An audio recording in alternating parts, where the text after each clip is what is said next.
My channel smart learning point. इससे पहले हमने आपको इंडियन पॉलिटिकल्स का क्या बता दिया था। टॉपिक चल रहा था आपका संविधान सभा से रिलेटेड सेट, और यहाँ आज वो ख़त्म हो गया है, कल ही ख़त्म हो गया था। और जो भारतीय सभा का संविधान सभा का जो टॉपिक चल रहा था उसमें आपको सेट 4 तक कंप्लीट करवाया है हमने, और उसका सेट 4 ही तक था।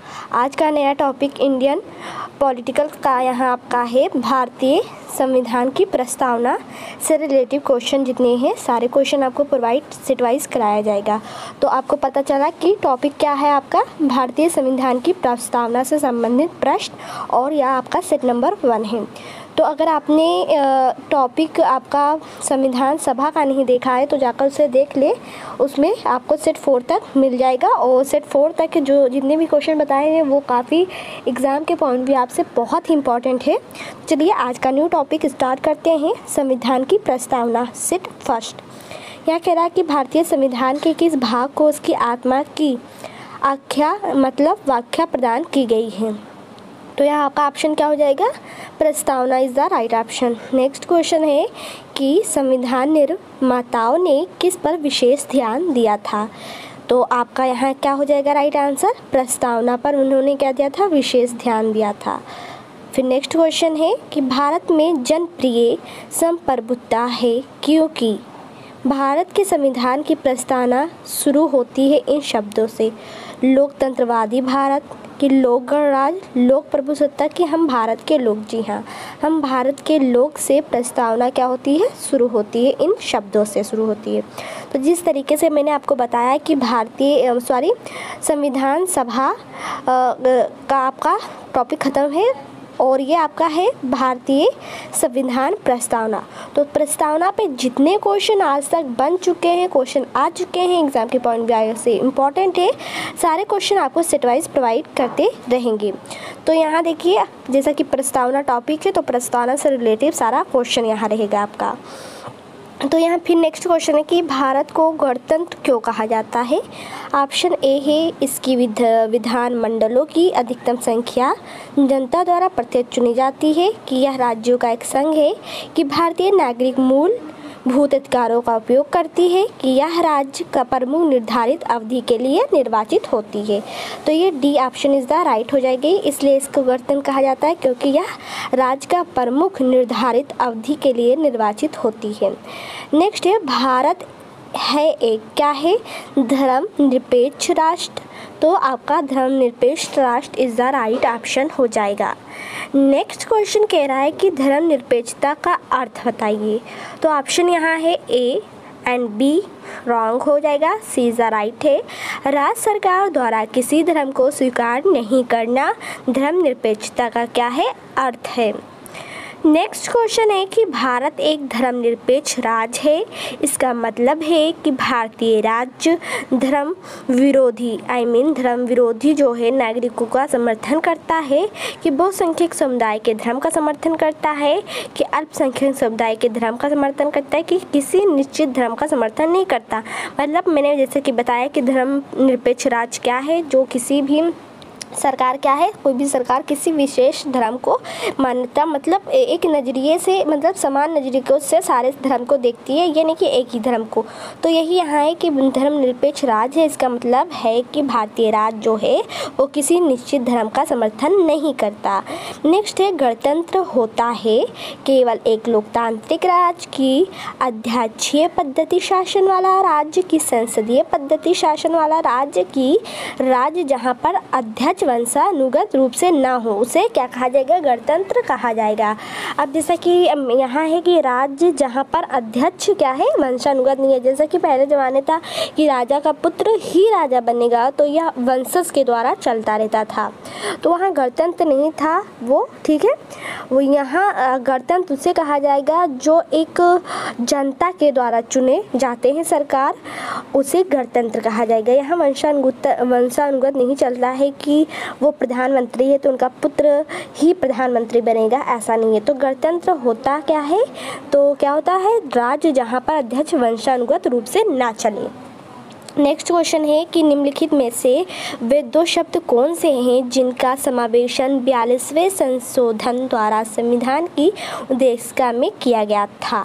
धर्मनिरपेक्ष, लोकतंत्र, क्रांतिक नहीं, प्रभु संपन्न नहीं, समाजवादी, धर्मनिरपेक्ष 42वें संविधान संशोधन द्वारा उद्देशिका में किया गया था समाजवादी और धर्मनिरपेक्ष। ठीक है।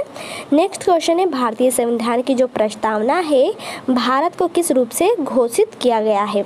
तो प्रस्तावना में भारत को किस रूप से घोषित किया गया है? एक सार्वभौम नहीं, एक समाजवादी नहीं, एक प्रभुत्व संपन्न समाजवादी धर्मनिरपेक्ष प्रजातांत्रिक गणराज्य के रूप में भारत को प्रस्तावना में क्या किया गया है? घोषित किया गया है।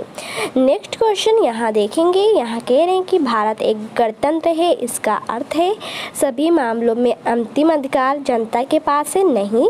भारत में संसदीय शासन व्यवस्था है। नहीं। भारत में वंशानुगत शासक नहीं है। तो भारत एक गणतंत्र है, इसका अर्थ यहाँ मतलब बहुत ही इसका जो मेन टॉपिक अर्थ है वो है कि भारत में वंशानुगत शासक नहीं है, मतलब वंशानुगत शासन नहीं चलता है। अब कई लोग कह रहे होंगे कि भारत में ये भी हो सकता था कि अंतिम अधिकार जनता के पास होता है, तो ऐसा नहीं है। जो इसका गणतंत्र का अगर अर्थ देखा जाए तो यहाँ अर्थ पूछा था, एक भावार्थ नहीं पूछा गया था, तो इस तरीके से सी अर्थ है आपका गणतंत्र का। नेक्स्ट है निम्नलिखित में से कौन सा शब्द भारत के संविधान की उद्देशिका में नहीं है? तो समाजवादी, पंथ निरपेक्ष, प्रभुत्व संपन्न ये तीनों हैं, बट यहाँ लोक कल्याण नहीं है। ठीक है। प्रस्तावना में क्या नहीं है? निम्नलिखित में से कौन सा शब्द भारत के संविधान की उद्देशिका में नहीं है? तो लोक कल्याण नहीं है। नेक्स्ट है कल्याणकारी राज्य का उद्देश्य है अंतिम संख्या का अधिकतम कल्याण सुनिश्चित करना, कमजोर वर्गों के कल्याण का प्रबंधन करना। ठीक है। तो B is the right option हो जाएगा। नेक्स्ट है भारत को एक गणराज्य मुख्य रूप से माना जाता है क्योंकि आपका है राज्याध्यक्ष का चुनाव होता है।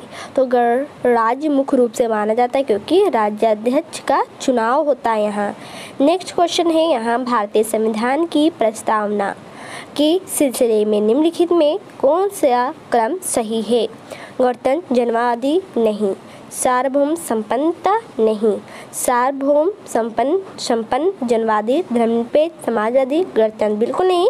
यहाँ जो अगर इसका सही क्रम देखा जाए तो सार्वभौम समाजवादी धर्मनिरपेक्ष एंड जनवादी गणराज्य इसका सही क्रम है।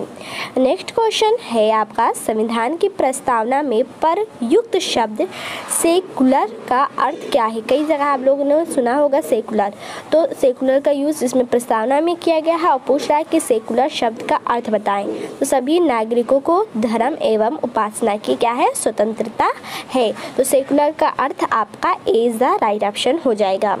नेक्स्ट है शब्द धर्मनिरपेक्ष भारत के संविधान की प्रस्तावना में जोड़ा गया था, इसके विषय में निम्न कथनों में कौन सा सही है? तो यह वर्ष 1976 में जोड़ा गया, कि यह 44वें संविधान संशोधन द्वारा जोड़ा गया, कि यह 42वें संशोधन द्वारा जोड़ा गया, कि यह मूल प्रस्तावना में था। उत्तर निम्न कूट से चुनिए। 1-2 राइट नहीं है, यहाँ आपका 1-3 राइट है, मतलब यह वर्ष 1976 में जोड़ा गया था। जो शब्द धर्मनिरपेक्ष है भारत के संविधान में की प्रस्तावना में जोड़ा गया कब? और यह 1976 में जोड़ा गया। और आपको बता दें यह जो है यह 42वें संविधान संशोधन में जोड़ा गया था। ठीक है, संशोधन में जोड़ा गया। इस तरीके से आपका फर्स्ट एंड थर्ड राइट है, ना कि सेकेंड एंड फोर्थ। तो फर्स्ट एंड थर्ड आपका राइट आंसर हो जाएगा। नेक्स्ट है भारतीय संविधान की प्रस्तावना में निम्नलिखित हम भारत के लोग we the people of India से क्या अर्थ निकलता है? भारतीय गणराज्य की प्रभुसत्ता जनता में निहित है। संविधान का निर्माण भारत की जनता द्वारा हुआ है। तो हम भारत के लोग, तो इसका जो अर्थ है एक वो है संविधान का निर्माण भारत की जनता द्वारा हुआ है। नेक्स्ट है समाजवाद का अर्थ है सामाजिक नियंत्रण, राष्ट्रीयकरण, सामाजिक न्याय। तो समाजवाद का अर्थ है सामाजिक न्याय। ठीक है। Next question and last question है कि भारतीय संविधान में समवर्ती सूची किसके संविधान से ली गई है? तो यह यूएसए के संविधान से लिया गया है? नहीं। कनाडा के बिल्कुल नहीं। जर्मनी बिल्कुल नहीं। आपका राइट आंसर हो जाएगा ऑस्ट्रेलिया। तो भारतीय संविधान में जो समवर्ती सूची है वो किसके संविधान से ली गई है? ऑस्ट्रेलिया के संविधान से लिया गया है। इस तरीके से भारतीय संविधान की प्रस्तावना से रिलेटेड यह क्वेश्चन था और यह आपका सेट नंबर 1 है। तो हर सेट में मैं आपको 20 क्वेश्चन कंप्लीट करवाती हूँ। अब आगे देखेंगे कि इस टॉपिक के कितने सेट मैं आपको प्रोवाइड करवाऊँगी। तो यह प्रस्तावना से संबंधित जो क्वेश्चन है ये आपका सेट 1 है। इससे पहले मैंने आपको टॉपिक क्या क्लियर करवाया था?